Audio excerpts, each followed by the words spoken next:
UK 12 വയസ്സുള്ള ഒരു പെൺകുട്ടിയെ പീഡിപ്പിച്ചതിന് ഒരു അഫ്ഗാൻ അഭയാർത്ഥിയെ അറസ്റ്റ് ചെയ്തു, അല്ലെങ്കിൽ ഒരു അഫ്ഗാൻ അസൈലം സീക്കറിനെ അറസ്റ്റ് ചെയ്തു. ഇത് കഴിഞ്ഞ ദിവസം വന്ന ന്യൂസാണ്. പക്ഷേ ഈ ന്യൂസ് കണ്ടപ്പോൾ എനിക്ക് ഏറ്റവും കൂടുതൽ അമർഷവും ദേഷ്യവും അല്ലെങ്കിൽ അത്ഭുതമൊക്കെ തോന്നിയൊരു കാര്യമുണ്ട്. ഈ കുറ്റം ചെയ്ത ഇവൻ ഈ ക്രൈം ചെയ്യുന്നതിന് 4 മാസം മുന്നെയാണ് UK ബോട്ട് വഴി ഇല്ലീഗലി എത്തിയത്. അതാണ് ഹൈലൈറ്റ്. 4 മാസം മുന്നേ. കഴിഞ്ഞ കുറച്ച് മാസങ്ങളായിട്ട് UK ഗവൺമെന്റ് കഠിന പരിശ്രമമൊക്കെ നടത്തി, ഒരുപാട് പഠനമൊക്കെ നടത്തിയിട്ട് സ്ട്രിക്റ്റ് വിസ റൂൾസ് കൊണ്ടുകൊണ്ടിരിക്കുകയാണ് കഴിഞ്ഞ കുറച്ച് മാസങ്ങളായിട്ടും. അപ്പൊ അതിന്റെ എയിം അവർ പറയുന്നത് കുടിയേറ്റക്കാരെ കുറയ്ക്കുക, അല്ലെങ്കിൽ നെറ്റ് മൈഗ്രേഷൻ UK വരുന്ന ആളുകളെ കുറയ്ക്കുക എന്നുള്ളതാണ് അവർ പറയുന്നത്. അപ്പൊ എല്ലാ ദിവസവും കുത്തിയിരുന്ന ഓരോരോ പുതിയ നിയമങ്ങൾ ഇങ്ങനെ ഇറക്കിക്കൊണ്ടിരിക്കുന്ന സമയത്താണ് അവർ മൂക്കിന്റെ കീഴിൽ കൂടെ ഇവൻ ഈ ബോട്ട് വഴി ഇവിടെ എത്തുകയും ചെയ്തു. ഇവിടെ 4 മാസത്തോളം ഇവിടെ ഉറങ്ങി താമസിച്ച് പബ്ലിക്കിൽ ഇറങ്ങി നടന്ന ഒരു ക്രൈമും ചെയ്തു.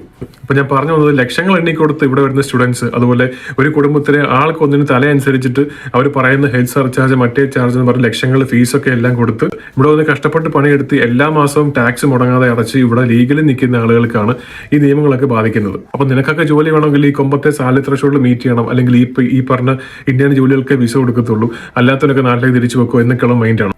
അതേസമയം ഇത്രയും നിയമങ്ങൾക്കൊക്കെ ഇടയിലും ഇവനെപ്പോലുള്ളവരൊക്കെ ബോട്ടിൽ വരാം, ഇവിടെ ബാക്ക് ഡോർ വഴി എൻ്റർ ചെയ്യാം, ഇവിടെ താമസിക്കാം, ഒരു പ്രശ്നമില്ല. ഇതാണ് പുതിയ UK.